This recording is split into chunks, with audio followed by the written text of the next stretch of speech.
Yo, what's up everyone? This is your boy Get. Today I'm going to be teaching you a quick guide on how to build a poison slash toxin build in Dark Souls 2. We're going to go over equipment, we're going to go over rings, which falls under equipment, we're going to go over stats, and we're going to go over philosophy and how to utilize this class. So right now, let's go right into stats. Give you a second to look at them.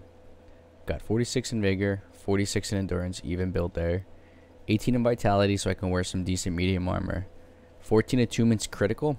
I would advise that, but don't go past that. 25 strength, 55 dexterity, 40 adaptability, and the other two don't matter. The high adaptability gives me poison bonus, bleed bonus in case there's bosses in PvE that are immune to poison, so you can switch to a bleed weapon to inflict the same kind of damage. You got agility, which is good because of the adaptation or adaptability. And you got plus 11 natural poise from your adaptability, which stacks on top of your 34 poise, which I'm wearing with my armor. The downsides to this class is it, for the most part, has a very low damage output when it comes to its physical weapon damage, but you're not here for the weapon damage. You're here to stack as much toxin and poison on your enemy as possible. Another disadvantage, though, is they can use a purple moss clump or a spell to mitigate it. Some positives are you put a lot of pressure on the enemy. I mean, this class is pretty evenly built for a 200, which I'm capped out at, and it's got decent health, decent stamina. Equipment load is average. It's got 2 slots, so I can cast poison mist and toxic mist, and it's got decent resistance because of the adaptability, high damage with certain weapons because of the dexterity. And yeah, that's pretty much it for that. Let's go into equipment now. What's mandatory for a good build with poison and toxin, and what's optional. Weapons, optional. I'll go over my weapon choices shortly. Let's go right to rings though, because that's what you all want to hear. We got the Chloranthy ring. The higher you can get the plus, the better. Stone ring, unfortunately, that just stays mundane. Then you have the Ring of Blades. Those 3 rings are technically optional. I really think that this and this are very advisable. This is definitely advisable because your weapons are most likely to do low damage if you infuse them, and most poison weapons usually have innate low damage to balance the game. But the one ring you're really going to want is the Crest of the Rat, because this stacks a shit ton of poison bonus on whatever poison weapon you're utilizing. Another piece of equipment that I highly advise and think is kind of on the mandatory side is the Sanctum Gauntlets, which stacks with the Crest of the Rat. These both really boost your poison buildup quickly to the point where it's almost instantaneous, especially with the right weapons. Poison moss, because hell, you're working with poison. Throwing knives, poison arrows, dung pies, you catch the drift. Armor is up to you, but this is a very advisable. I do this because I kind of look and reminisce of the stone statues in Black Gulch, so it's kind of cool. Like sometimes I go to Black Gulch and I invade people and I just pop out like a statue and I look like a live statue, which is pretty cool. This is like a hybrid. The way I can quantify this class is like a hybrid poison bandit class. Like it does, great range damage with certain weapons. It does great against PvE. It decimates bosses if you can stack Toxic Mist on the slower bosses and then stack Poison. Double trouble. Pyromancy Flame plus 10 allows me to do tons of build up with my poison spells. A good shield never hurts, right? The reason I use the Chandler's Trident, which you can get from dropping petrified somethings or large and silky stones at the Things Betwixt Crows on the ladder, is the reason I like it so much is its power attack. It does 4 hits in rapid succession. Hold on, you didn't hear it there. 1, 2, 3, 4. You hear that? Okay, I didn't hear it there, but 1, 2, 3, 4. Now that's just one attack. Its rolling attack does the same thing, and it can be delayed, which is great for roll catching. So you can roll and then turn and initiate it when they come to get you back. So I think this is a great crowd control weapon. The fact that it can almost instantaneously poison people with that. You can also buff up before a fight in an arena, but I do mind you, you will do tremendous damage to your weapon. But it's a good little buff that lasts around 30 to 60 seconds. Oh, hey, let's see. Oh, wow, people like my message. Cool. Yeah, and that's pretty much it, guys. Philosophy is be patient. Gauge your opponent. You're better against slower opponents. try not, you know, you be aggressive against mages. And another weapon that I utilize is Mytha's Bent Blade. It stacks toxic damage as well. And then the black Scorpion Stinger plus 5 ain't bad. It actually does tremendous damage. Now, if I was to equip this weapon, these weapons, you can see how much poison buildup they do in the right area underneath the damage stats. So this does 140 plus 131 poison build times 4 is tremendous.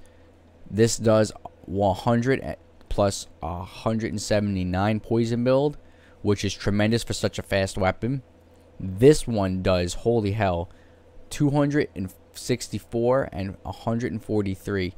And this actually is a pretty fast weapon too. This is a tricky weapon too. Two-handed, it might not hurt. So anyway, I'm going to shut up now. And I'm going to travel. Actually, I'm going to do it right here. Because you know what? I was trying to make this video before and I got frustrated because I kept entering PvP scenarios to show you how good it is against PvP live. But I think I'll just upload a separate video, which is a compilation of me utilizing this class in PvP combat. Because what's going on right now is actually, it's weird. Mercury's in retrograde. So connectivity on online gaming is real crap right now. My computer's crap in the bed.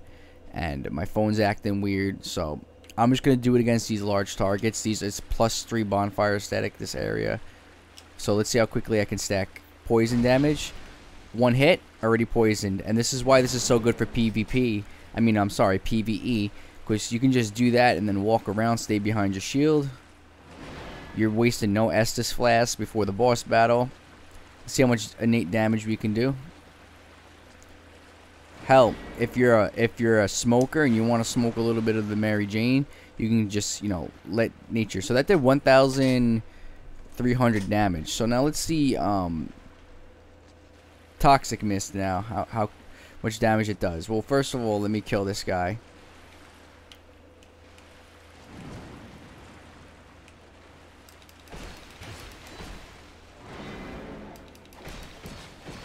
So this takes 3 hits.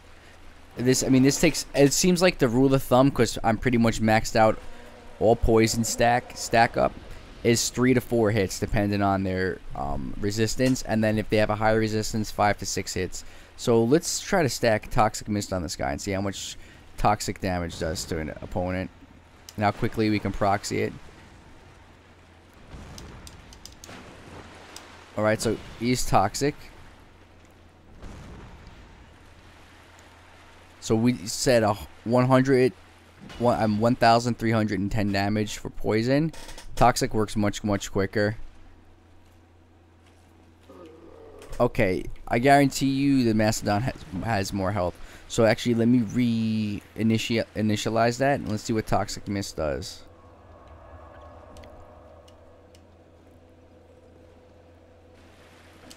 Alright, so we're gonna creep up on this guy.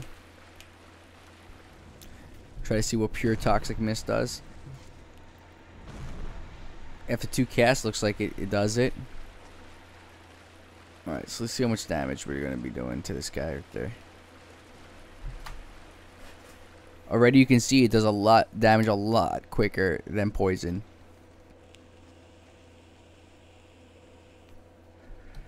Wow. That's impressive. So it does a little more damage, but it accumulates it quicker. You know what? As much as I hate to say this, I'm going to try to do a PvP match. I'm going to warn you guys right now. It is not going to be pretty because of the latency issues going on. And you're going to see exactly what I mean. Because it wasn't just 1 match or 2 matches. It was like 6 to 7 matches I tried to do. And I don't have any video editing software. So I try my best to, you know, make it happen. Live and uncensored in 1 take, in 1 go. I think it's more of a natural and honest review. Because I don't have to go back premeditate or tailor. I'm just kind of giving you an on-the-spot thing. Now, this is another benefit of being a poison build, is that you'll be wearing the Crest of the Rat anyway. So now, this area is not hostile to me because I'm part of this covenant. So, these guys are now my allies. And this is a phenomenal area to PvP and fuck with people with poison. Because they're already slowed down. And they got things running at them that cause poison damage as well. So let's see if I can get lucky. And it looks like I got lucky. I'm going to drop down. I'm going to utilize the SS Flash real quick. I'm going to play this honorably. I'm not going to heal up.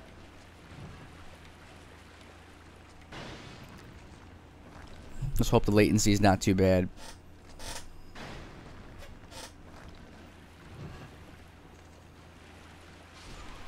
That's not good.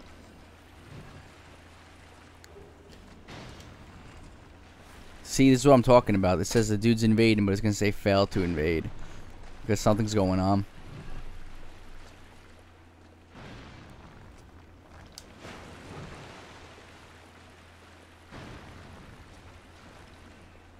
Okay. See, look, he just took damage for no reason. See, like, what's going on?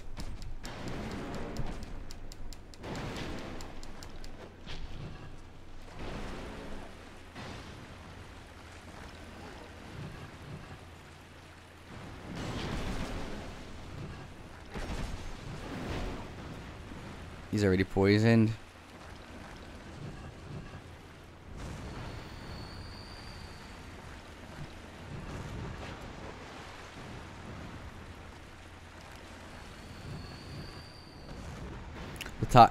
The water. See, like, you see how ridiculous this is. Do you see that lag, dude? Unreal. And I'm telling you, that's not natural. That lag's going across every single PvP scenario. Alright, so let me reset the area. I wonder if I can invade here. That would be really cool. If I can invade here. Alright, people, and that's pretty much it for my tutorial on how to make a great poison build. Again, weapons are up to you. Certain knickknacks are up to you. But that's it. Very fun and effective class. You saw the damage models for yourself. Alright, people, don't forget to like and subscribe and give me requests for more builds in Dark Souls 1, 2, 3, or if you want to see me do reviews of other games.